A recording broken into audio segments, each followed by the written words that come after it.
सूरत हवाई अड्डा परिसर में ऑटो रिक्शा चालकों के प्रवेश पर प्रतिबंध के खिलाफ कांग्रेस ने विरोध प्रदर्शन किया, रैली निकाली और एक याचिका दायर की।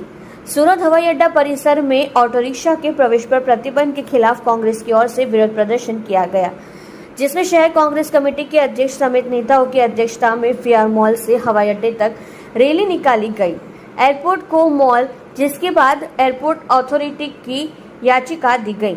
याचिका दायर करते हुए कांग्रेस ने कहा कि जब आम लोग भी हवाई अड्डे तक यात्रा कर रहे हैं और उनकी सुविधा के लिए ऑटो रिक्शा उपलब्ध है, तो ऑटो रिक्शा और हवाई अड्डे पर परिसर में प्रवेश के खिलाफ आदेश क्यों नहीं दिया गया। रिक्शा चालकों को जीविकोपार्जन के लिए भी प्रवेश से रोका जा रहा है।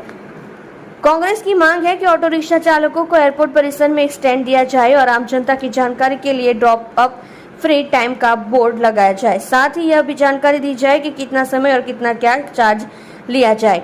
यात्रियों को एयरपोर्ट से उतरने का बाद लगाए जाने वाले बैरियर को खत्म कर दिया जाए, ताकि ड्राइवरों का समय और पैसा बर्बाद न हो। और ऐसे कानून बहुराष्ट्रीय कंपनियों के बजाय गरीब ऑटो रिक्शा मालिकों को फायदा पहुंचाने के लिए है।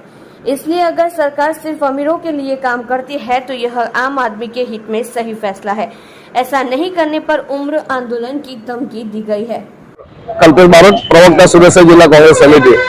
छेल्ला કેટલા દિવસોથી સુરત એરપોર્ટ અધિકારી ખાતે રિક્ષા ચાલકોને જે પ્રવેશબંધી કરવામાં આવી છે એના વિરુદ્ધમાં સુરત શહેર કોંગ્રેસ સમિતિના નેજા હેઠળ આજે એરપોર્ટ ઓથોરિટીને આવેદનપત્ર આપવા માટે જઈ રહ્યા છે। સામાન્ય માણસો રોજીરોટી માટે એમ તેમ રખડતા ત્યારે છેલ્લું એમની પાસે કોઈ રોજીરોટીનું સાધન હોય તો રિક્ષા છે।